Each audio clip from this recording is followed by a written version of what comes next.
Are you doing introductions? No? Okay. Well, I guess we're doing introductions. Huh? I guess we're doing introductions, don't you? Okay. Okay. You want me to introduce you, or you? No. How about I introduce you and you introduce me? No, I got it. Oh, okay. Okay. That's it. Okay. We thank you so much for coming today. You can tell that I was waiting for an introduction, so my name is Veta King, and I work for the Pigeon Forge Public Library, and we do these heritage programs every year at Wilderness Wildlife Week, and I'm really excited tonight to be talking to Mr. McCarter, Mr. Dwight McCarter. I'm going to let him tell you about himself a little bit before we get started, but you'll have to watch us because we don't want to be chasing any rabbit holes, do we, Dwight? No, we want to stay on target. So, tell us, just give me a little bit of your background for the introduction. You're a ranger, and I know you search for lost persons. And Yeah. Yesterday, I think as WIVK asked me to speak about wilderness to try to promote more people come, and I was at Dollywood, and you can't hardly get out at Dollywood. It's so noisy, I spoke for 20 minutes, and I don't know if they heard anything, but I was born a half a mile outside of the Great Smoky Mountains National Park in Townsend, on a little cabin that my family rented on the river, and I was 3/23/1945, March 23rd, 1945. It's cold and snowy and icy and everything, and the river's right probably 20 feet from that cabin, and this old country doctor was in the kitchen getting a cup of coffee after I was born, and Laddie Davis is the midwife for that community there. Laddie's probably delivered more babies than that old doctor, and Laddie went in there and she says, "This baby's not breathing. He's dead." I was blue and everything. And she couldn't get the doctor to go on, and she went and grabbed me up and took me outside and threw me in this barrel of ice water, and I woke up and if it hadn't been for Laddie, I wouldn't be here. You wouldn't be here today. And Laddie lived up on the hill. If you're going through Townsend, you come right to the boundary of the park. If you look up on the hill, it's Davis Road, I think it is, Laddie Davis, and Mott, her husband, and she just always took her a mess of ramps until they banned them. 10 years ago, May or something, they banned us digging ramps, or maybe 4 years ago. But Laddie's been dead a long time, but I kept delivering ramps to her front door, there. And I grew up there, went to Townsend Elementary, and then the family moved to Maryville, and I went to Everett High School, and then went into the military in 1962, discharged in 64, hired in at the Park Service in 67, retired in 94 as a backcountry ranger. The last 2 years I worked for the Park Service. I worked for the maintenance because I got tired of working for the rangers, There were the hierarchy is a bunch of idiots, there. And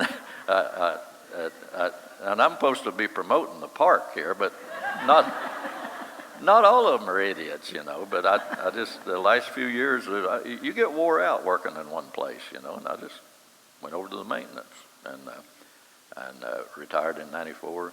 At 79, I started working at Blackberry Farm on the off days, and I still work there. I never did answer that lady's question about Sam, did I?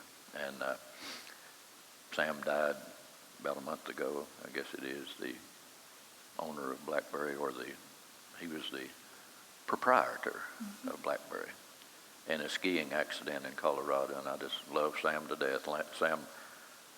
Sam's worth millions or billions. All of them that live up there are millions and billions, And I got this old yellow Subaru that's just about beat up, and everybody runs me off from where I park it, But Sam be riding his bicycle, he'd wave at me all the time, He didn't mind me having a yellow Subaru. I still work at Blackberry. I'm 71 years old. Okay, let's dive right in and tell me your favorite early ancestor story. Does that start with Black Bill, or does that start with your granny? Which one is that? I guess I'll do the where my mother come from. That's a good start. Yeah, that's a good start. My mother was Mildred Melvidge. Everybody called her Melvidge. I don't know. I can't figure Melvidge. She was Mildred Melvidge Cable McCarter. She's born on Llewellyn Branch on the North Carolina side of the park. As you go across the dam, you can drive across the dam and you see the Appalachian Trail starting up this ridge. And if you look left, here's the old Highway 28 that's blocked off, and Llewellyn Branch is right there. Her ancestors go back to the McDowell County News, 1976, by Mildred Fawcett, the librarian, near Marion, North Carolina. And in the McDowell County News, in the library there at McDowell County, is a history of Mary Birchfield. The father of Mary is Thomas, and the mother of Mary is Sarah Longenwood Birchfield.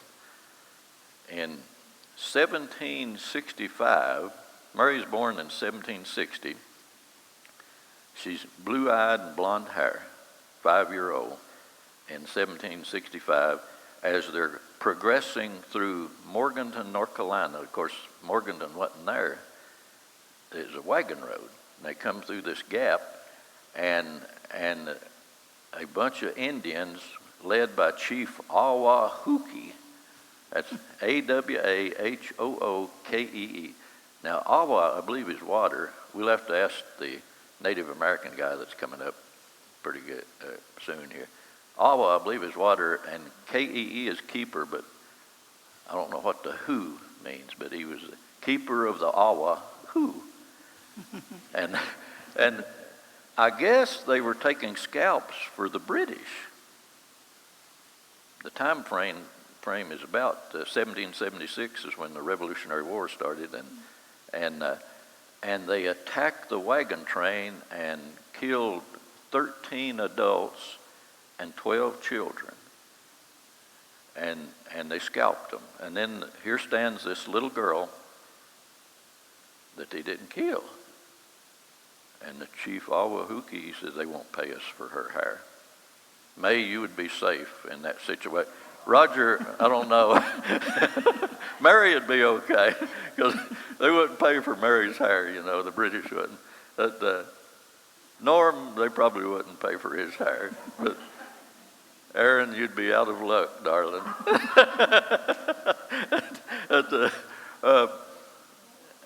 So there stood Mary. And the chief says, there's no use to kill her.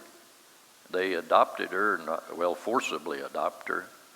And she had children by the chief. Her first child was born in 1778. She named him Thomas Birchfield. And the father's the chief, Her dad was Thomas. So he had a son, John Noah, born in 1797. And then John Noah had a son, Robert Bob Birchfield, born in 1832. And then Robert Bob had Almina Evelyn Birchfield, who was married to Wesley Payne. And they had 7 kids. The 7th kid was Dolly Birchfield Payne, who married Charlie Cable, and then they had my mother, Mildred Cable. I got her birthday here somewhere, but I got it hid somewhere here in the stack of stuff, there. So do you think you have some of the Cherokee, because your hair's really dark and your skin's dark? Well, I went down it, and the chief, the first son would be half Thomas, and then John Noah would be probably a fourth, don't you think? And then by the time it gets down to me, I ain't got no Indian at all, So you don't know where the black hair came from, okay? But I got black hair, though. I got hair at 71. And having hair helps, Indians, having less hair and no hair, your head gets hot, there. Now, tell us another ancestor story that... Let me, let's see if I got Black Will here. Black Will... do we know why he's called Black Will? I think they had something to do with Quakers, or he was from somewhere up there in Pennsylvania or somewhere. He was a big man. He liked to wrestle and fight and shoot guns and everything. And evidently he had enough money in 1857 to come and buy. Now, it's debatable if he bought the whole valley of Tremont. Y'all have been to Tremont Environmental Center, but Walker Valley is right there where the Tremont Environmental Center is, and the original log cabin and he had all these wives, and how he accomplished that during the Civil War, he had old Betsy or Beth or something, the oxen, and he'd hook her up and ride into Townsend. And the Civil War, all these husbands would go off to fight, and they wouldn't come back, and here was these ladies walking the road, and he'd come up in old Beth and says, I've got 80,000 acres, come up there and farm. I know y'all have been up Turner Branch, Turner something up there. And he had wives stuck up every holler, and he says, okay, I get 40% of the corn that you raise, and he fathered a whole bunch of. Mary Ann Moore was my father's mother, Mary Ann, who married Newt, which is just about worthless. My granddad was. He drank a lot of moonshine, and Newt come from Gatlinburg. There's a lot of McCarters there. Uncle Walter, his brother, is a younger brother of Newt there. And Newt was a handsome man when he was young, but when he got old, he consumed a lot of alcohol, there. And he even traded his only mare for money to go buy moonshine, and then he didn't have nothing to drag wood out of the forest, And he had to carry these logs on his shoulder, and my grandmother says, "You crazy old man, you done ponded your mule." And no firewood, huh? And he married he married Hetty Moore McCarter, or Hetty Moore, one of Black Will's daughters. The only one of the whole bunch in Walker Valley to go to college. I sort of feel that impetus because my boy is in college, and not very many of my. I got four brothers or three brothers. None of them been to. Boys have been to, or kids have been to college,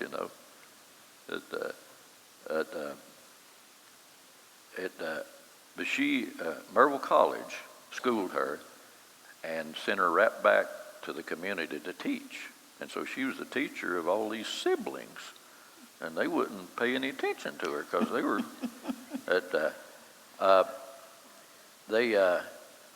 of course, Black Will's buried at Bethel Baptist Church in Townsend up on the hill. And next to him is his real wife, but she never was able to have children. So they had children. And she helped deliver every one of those children, Black Will's real wife that didn't bear any children there. What about Rebecca Ogle's stories? Are you in Rebecca Ogle's family? Yeah.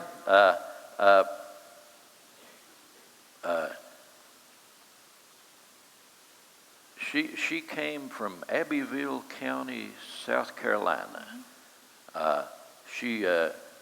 Her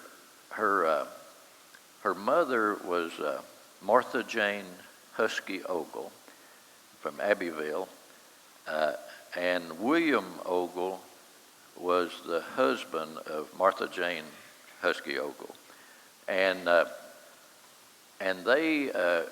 he was in the Revolutionary War, and he got granted property in the White Oak Flats community, in 1797, I think, or somewhere around in there.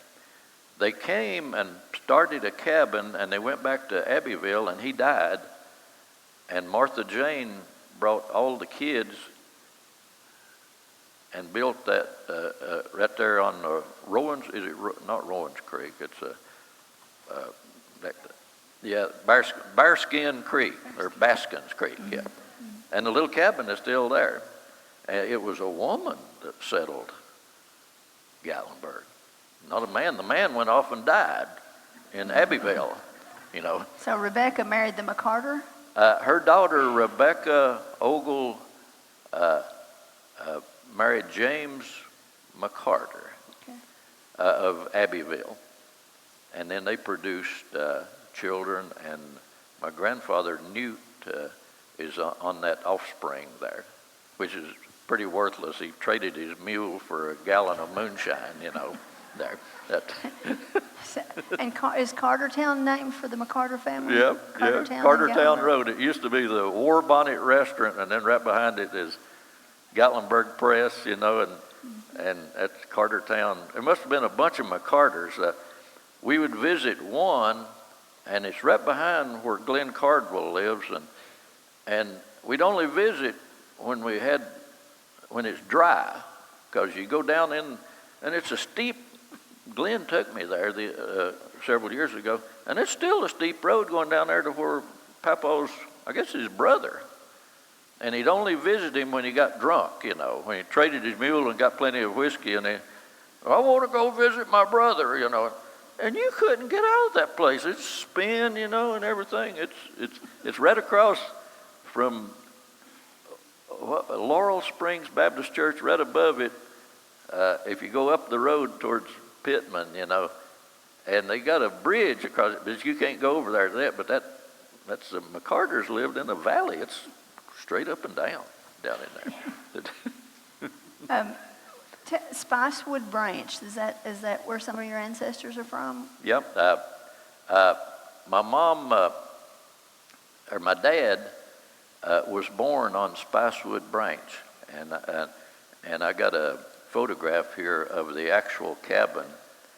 And if you go West Prong Trail from Tremont and walk all the way up to where the top, and you're about to drop over into West Prong and Campsite 18, there's a little trail that goes, it's a Dorsey Branch Trail.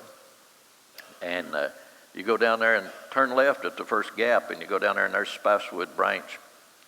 And the remnants of the old cabin is there, you know. And my dad said it was so cold there that you could throw a cow between the cracks of the logs, you know, there. And they froze to death. They about froze in the winter. And Tremont drug all the old cowbells and all the old wagon rims and everything, and they got them upstairs there at Tremont, but they won't let you go in there anymore, I don't think. They're non-social now. Now, which family did the story come from, the chicken in the toilet? Oh, that's my papa, my grandmother and papa. Is that McCarter's or? Yeah, McCarter's. Newt that sold his mule for a gallon of moonshine. we had a distant cousin that would come and visit, Charles, and he was very nice. We loved Charles. We'd go fishing with him. We were little kids, you know, and Charles was a grown man, and he would help out. And we was down at Mama's one time, and she had a double-seater toilet, you know, outhouse, and Charles went out there, and he's a fairly big man, you know, and there's a hen that had built a nest right under that. I guess there's a men's side hole and a women's side, you know, but there ain't no wall between it, you know, and he sat down, and that hen pecked him on the butt, you know, and y'all will have to help me with the interpretation of this. He hollered at my grandma, "Manion, Nate bite me." I was telling Roger and May that story one time. We was on the side of a mountain, you know. "Manion, Nate bite me." And Mama, she just let it go, you know. And then the hen pecked him again. "Manion, same Nate bite me twice." And she just let it, she kept working in the kitchen. And then the third time, "Manion, same snake bite me 3 times. And she stuck her head out the kitchen and says, "Well, let that snake eat you up, you old fool."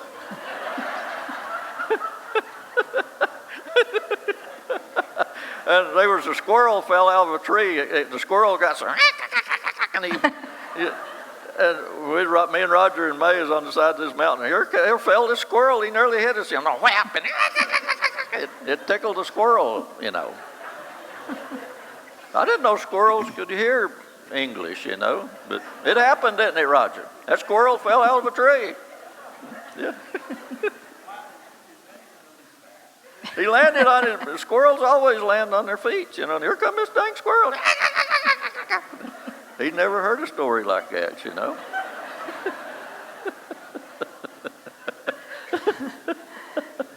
I'd make a good comedian, wouldn't I? Okay, this is probably a little more serious, but tell the story about your grandmother sleeping on the cedar boughs. Yep. Hetty was my grandmother, you know, and that.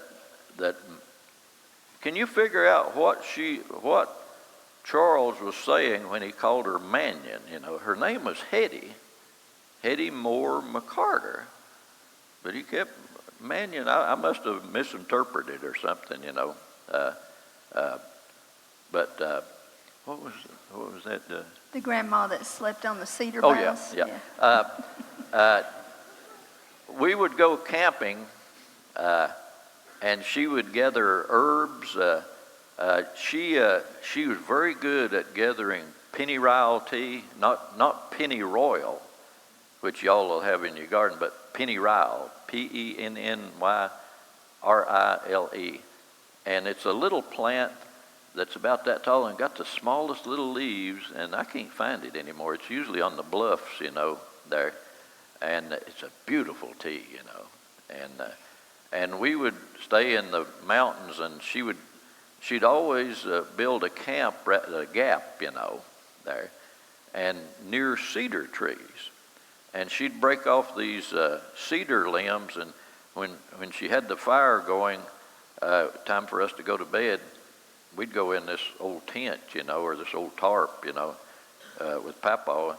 But she would lay these cedar boughs or cedar limbs on them hot coals that she spread, and she would sleep on them.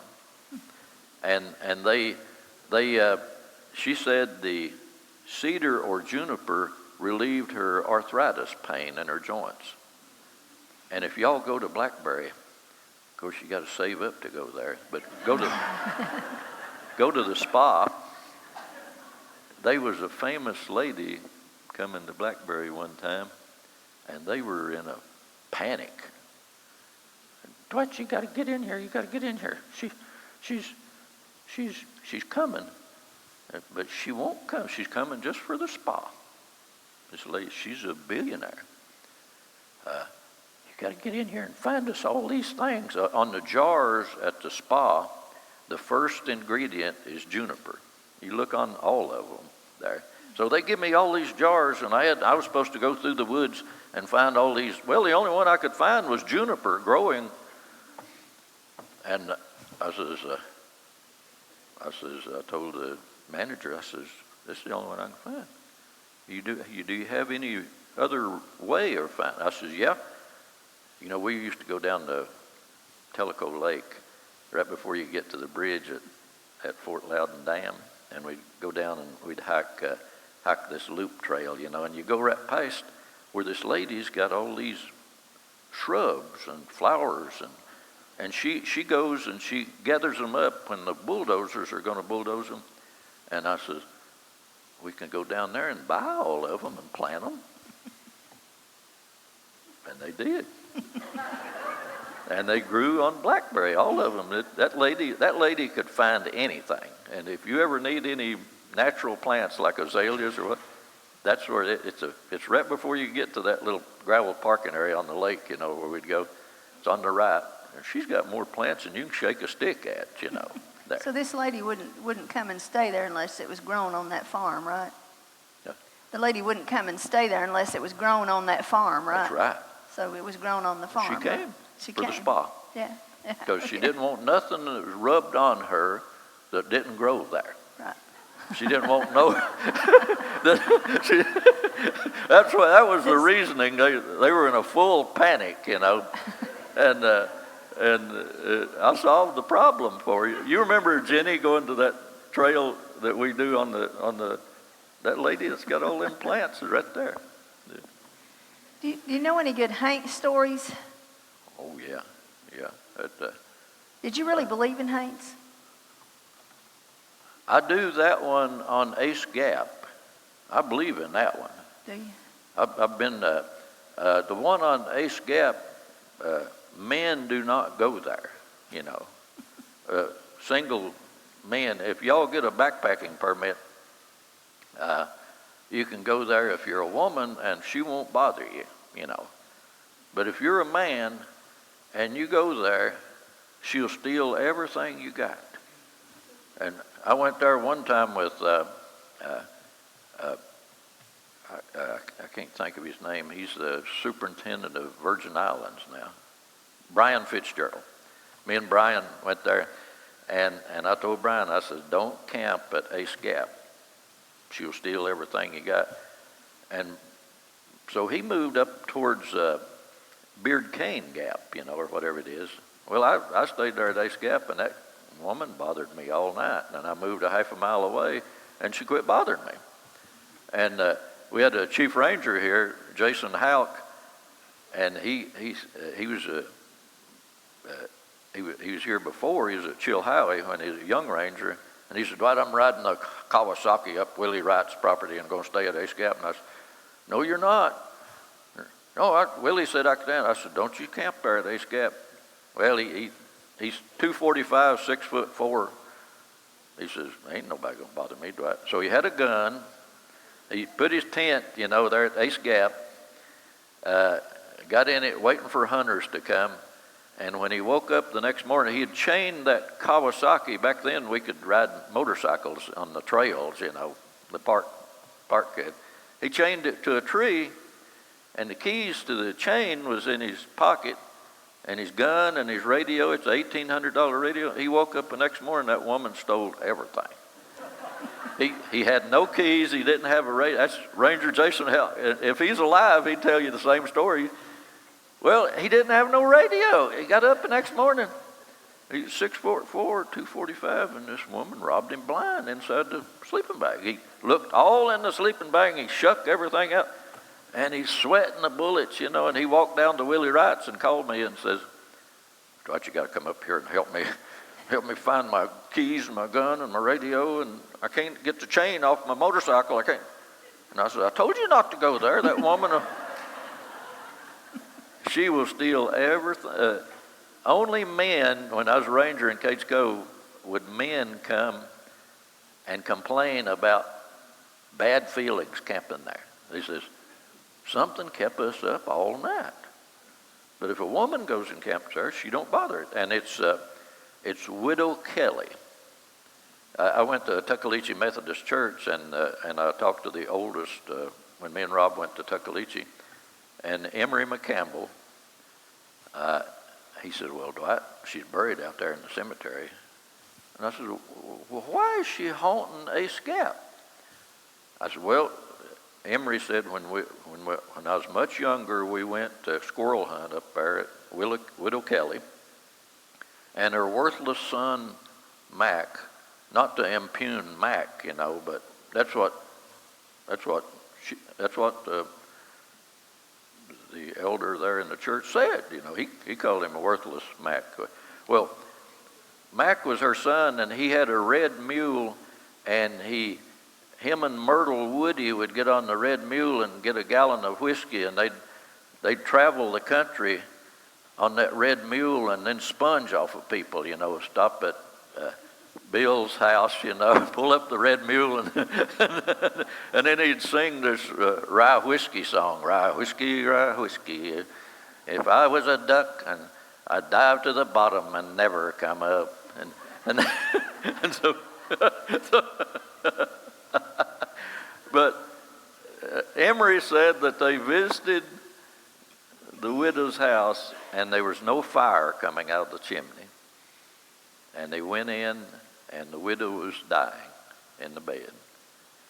They took her outside and took the bed apart, put the bed back together, and put the widow, and was carrying her out to Willie Wright's property at Ace Gap down the old road, and she died right there at Ace Gap. And she thinks every single male coming there is her worthless son, Mac. That's sort of the itinerary there, I believe. Did he sell his mule for? Mac never did sell it. He had more smarts than my granddad. He held on to the mule, Him and Myrtle carved their names on every beech tree in that area. There you go. Roger's been down there to that flat, there. And here's a big old beech. Myrtle Woody and Mac Kelly. Love, Well, it had to be love if he had plenty of moonshine and singing, and riding his mule, and left his poor old mother, though. That ain't love, We got to get off these whiskey stories because I'm a Baptist. We got to quit talking about this moonshine. Okay. Did you know any other hate stories? When you were a child, did somebody scare you by telling stories? Did they tell hate stories when you were a child? I can't remember. Did we talk about one, did we, there? When I was little. The bears come to our house a lot, A bear got on the back of one of the little cows that was just born, that scared me pretty bad one night. It was 1953. That poor little calf was just screaming, and that bear was on the back of it, and my older brother got up, and my dad, and they went up there, and they'd shoot that bear. All they had was bird shots, shotgun. They'd shoot that bear off that cow's back, and the bear would get right back. They're starving. It's sort of like the bears right now, That scared me bad. But yeah. Did they save the calf? The mother, the heifer was in there with her, and she was just raising Cain, trying to get the bear off of the baby, There, when they're starving, they're dangerous, I think, There. What about when you were in school? Where did you go to school? Townsend and Everett there. Townsend, the elementary is sort of an old school. Back in the gymnasium was newer than the schoolhouse, and you had to gather. The teacher would make you or asked you to help carry coal, for the furnace, downstairs, and it had these big old things that heated steam, I guess, to warm the rooms there. But I stayed in the cloakroom a lot there. for not doing my my lessons. Was that supposed to be a coat room or cloak room? They called it the cloak. Cloak room, yeah, cloak. I guess that was a coat. What's a cloak? Is a cloak a coat? I think so. Okay. Dwight, go sit in the cloak room, you know. Did they call it a cloak room when you was in school, Roger? Didn't it? Was it punishment? It was. After 10 minutes, I could come out of the cloak room, you know. There. So what did you do to get in trouble? I used to like to sit behind Kermit Cawhorn's daughter, Ruth. And Ruth was beautiful. And she's still a beautiful lady. Ruth is Ruth Davis now. But I would catch the bus in Townsend at 6 a.m. to go to Cage Cove to pick up Ruth. And you wouldn't believe it. There's lots of people living in Cage Cove. That bus would go all the way around, and we'd pick up Ruth at Kermit Cawhorn's. He died, about 8 years ago, I guess. And they used to live. They still living there when he died, I think. But Ruth's getting mad at me now. She's over the Cage Cove Preservation Association, and her dad told me one time that they had cattle, up on Gregory Ridge, and that was true. She accepted that, but then I got up at the Cage Cove Preservation there at the Heritage Museum, and I got up and told a story about her dad sleeping with fleas, and she didn't like that. She said, "I'll have you know, my dad did not sleep with fleas." And I said, "Well, he told me that." Said there's up at Gregory Ball on the Gregory Ridge, and the fleas are so bad they had to jump in the river, or jump in the creek. And that did not happen, Dwight. That did not happen. Quit telling that my dad slept with fleas, Okay, that sort of lost all of my points with Ruth after that, So that's how you got in trouble, huh? I was in trouble. Ruth's husband died about 10 years ago, I guess. John Davis. He was superintendent of schools at Blount County. I think he's superintendent. And I was hoping to renew a relationship with Ruth, and I kept telling that story about the fleas and her dad, and that didn't happen. It didn't happen, no. Did you have?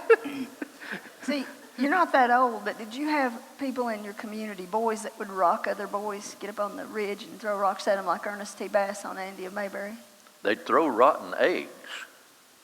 Yeah, a lot of your eggs aren't good. You can shake them and you can tell if it's rotten. I think it'll slosh back and forth, And you'd go down and try to fish, and them mean boys would throw rotten eggs at you, and they'd hit you on the head, and then you smell like a rotten egg, there. And they'd throw them at the tourists, too. The tourists always, these tourists, you're right, they do. They throw rotten eggs there. So they didn't rock them then? No, we didn't. Yeah. Rocks are too hard, I think. We're more civilized in Townsend, I guess. I think you must be.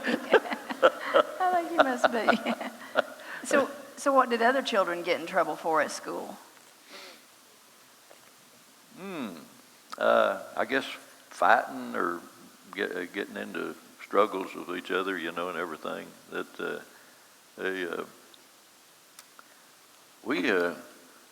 We never really had a whole lot of activity in Townsend, There wasn't much to do at the school. There wasn't no river. The river's like a mile away, and it's a football field and baseball field, and we like to go to the gym, the gymnasium is brand new, when I was growing up there. But the old high school building is where the city is now, city of Townsend, and then the old elementary was about a 2-story building. I hated to get shots. My mom would take me to get shots when I was a little bitty kid, and here they'd come with the needles, we'd be in the first grade classroom upstairs, I think it was, and they had to chase me down. I was running on top of these chairs, and they catch me, they give me the shot there. That's probably the worst chasing they ever done, try to give you got to get your shots, There you can't go to school. There. Did you have good Halloween prank stories when you were growing up, or did you not do Halloween pranks? They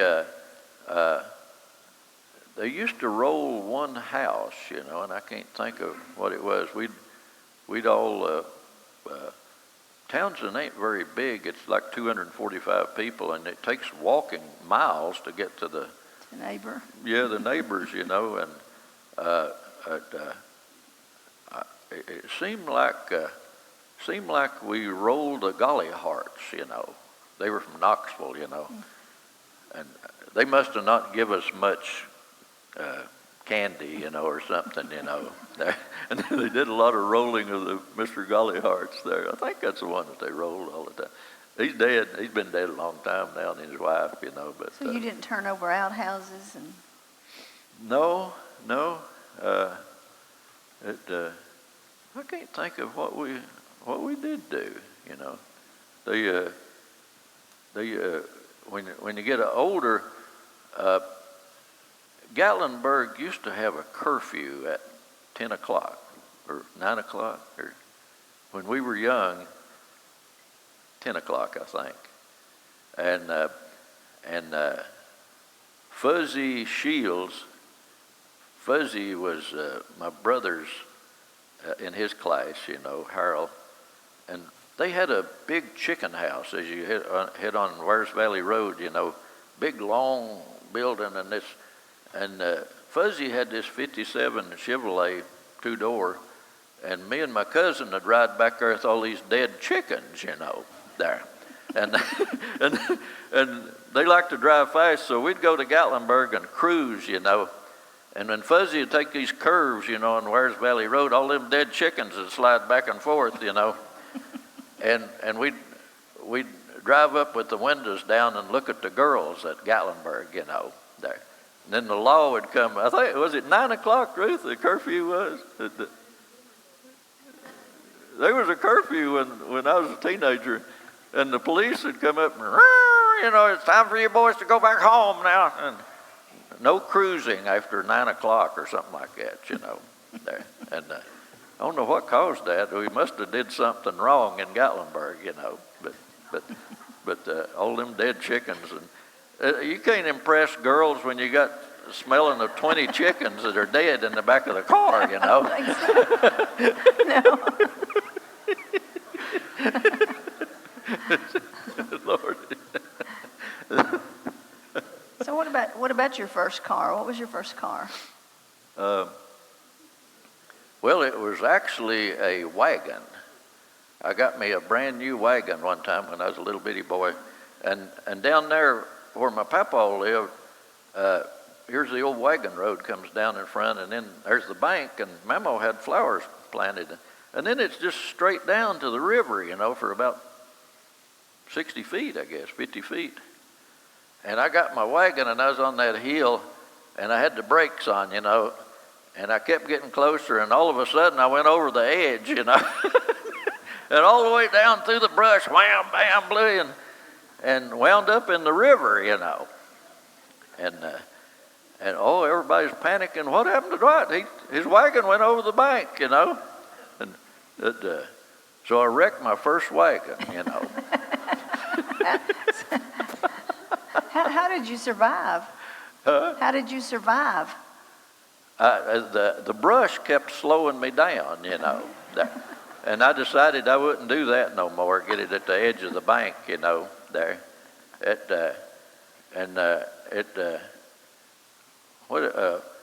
Me and my cousin sampled some of my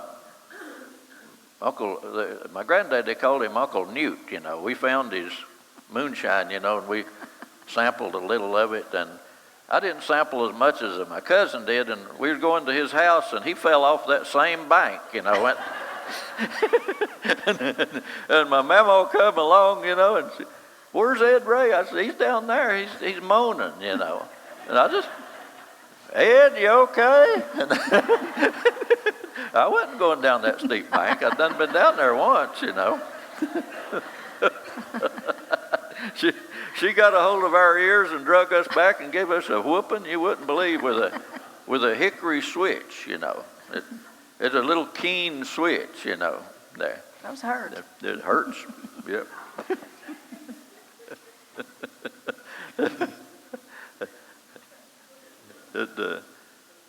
Let's see, you want me to, here's a few sayings. Yeah, we need to hear those sayings. Yeah. And y'all might help me figure this out.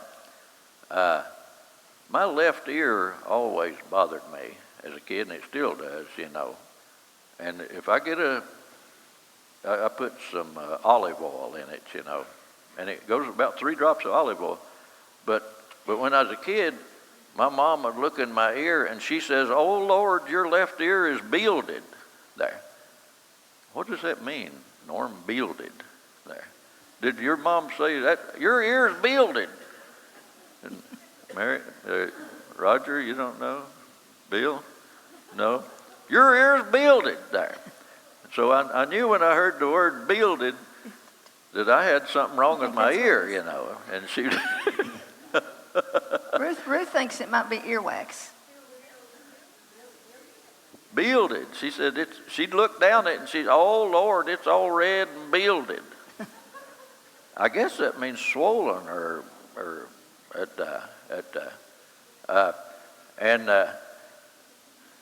and my buddy Boyd at Blackberry, he gave me this one. I was telling him, we was hiking the other day, and here's this pine tree and this hardened sap, this rosin.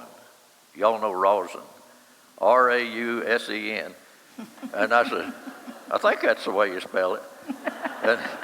And I said, Boyd, in the springtime, my grandmother used to make us chew it. Did you have to chew that, Ruth? No. And it's for worms. It gives you a good worming, you know. And I think it's got turpentine in it, ain't it, Norm, or something? And Boyd said, Boyd, he broke one off and chewed it until it was a chewing gum the other day. And I don't know if he had worms or anything, but he was okay the next day, you know. And he told me this bit of information. Is it the bow? The bow's the fiddle, isn't it? There.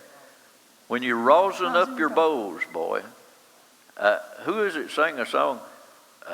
Was it Merle Haggard? Rosin up your bows, boy. Charlie Daniels. Now, how did they run the rosin? Which part did they rosin? Did they rosin? The string. The strings.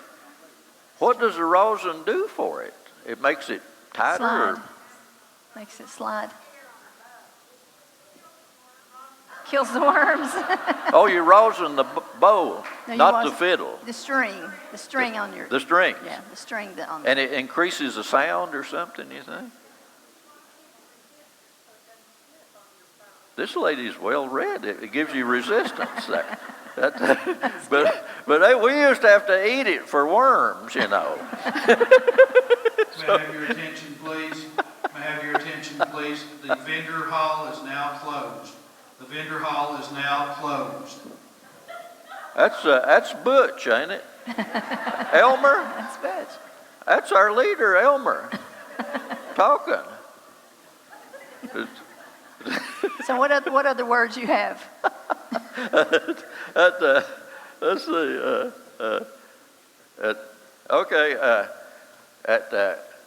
You remember, Norm, when you was a kid and you walk along the edge of the road and there's an old dead dog been laying there for like 5 days, and you say, "Shoo, gosh, that smells like corn." See if I got corn spelled correctly here. It's K-A-I-R-N. Is that corn? No. Carrion. It's carrion. Well, the mountain people shorten it to corn. Yeah, Ruth, you've heard that corn. The actual name for it is Carrion, isn't it? Carrion. It's something that's dead. But now a dead horse and a dead dog and a dead us smells bad. It's corn, you know. And we were searching for the little. Dr. Bass. Dr. Bass will be here, I guess. I just love Bill Bass forever. I worked with him for 17 years at Western Carolina. We did and North Carolina run out of money for the teachers. You know, it'd be about 50 teachers come to the Western Carolina University, and we had a week-long crime scene. And Dr. Bass would lay all these skulls out, and human skulls, and lady skulls, and men's skulls, and bear skulls, and them teachers got the bear skull wrong every time. They thought it was a deer, and these deer are supposed to have big old, deer ain't got that. They got little bitty teeth. If y'all ever killed a deer, it's just right here, but not these big old incisors, like the bear does. They got it wrong every time. Every time. Yeah. What other words you got? Let's see. My granddad used to call. We'd be fishing, and it's belted kingfisher would fly by, and it does a chattering, and he says, "That's a dye-dapper." Dwight, y'all ever call it a dye-dapper? D-Y-D-A-P-P-E-R. Dye-dapper. Belted kingfisher, and it'll hover, and it sees a little minute, and then it dives, He says, "That's a dye-dapper." Well, it's odd. You go to Mooney's History of the Eastern Tribes, published in 1858. He calls a belted kingfisher a dye-dapper because he interviewed Chief Dragon Canoe in Oklahoma, and he asked him, what's your name for that? And he said, dye-dapper. It dives and it daps, I guess. It's a dye-dapper there. I have a couple of really deep questions for you before we have to close and take some. You mean we've not been serious, Vita? Oh, okay. Before we take some questions, but what kind of advice would you give for young people today? As it relates to anything. What if just something that would help them as they grow old? What kind of advice would you give them? You can be serious or not. I would. Well, I believe our precious Savior and our Lord is number one. I sing to myself while I'm hiking the trails, and there's one song I love. It's I don't know who wrote it, but it says, "There's a land that is fairer than day, and by faith we see it from afar. For the Father waits over the sea, and he waits there for you and for me." And it goes, "In the sweet by and by, we shall meet on that beautiful shore. In the sweet by and by, we shall meet on that beautiful shore." I think everything I could have, the good Lord could have took me in 2004, I believe. At 10 p.m. I was hiking in the mountains with a large group from Blackberry and climbing up this mountain, and I went down big time. Profuse sweating and pain in the chest and all the signs of a heart attack, and no nitro pills. I carry nitro pills in my pack now, not for me, I don't need them no more, but one of the girls that I hike with, Ruthie, her doctor her son's a doctor in Maryville, and he keeps his mom in these little bitty bottles. And Ruthie, she's got in her backpack too. If she gets sick, but she says, Dwight, if I get down, I want you to put one under my tongue, you know. And she never got sick, you know. But it's always. But I figured I was ready to go on the side of that mountain because I figure that I served the Lord well. I went in the mountains anytime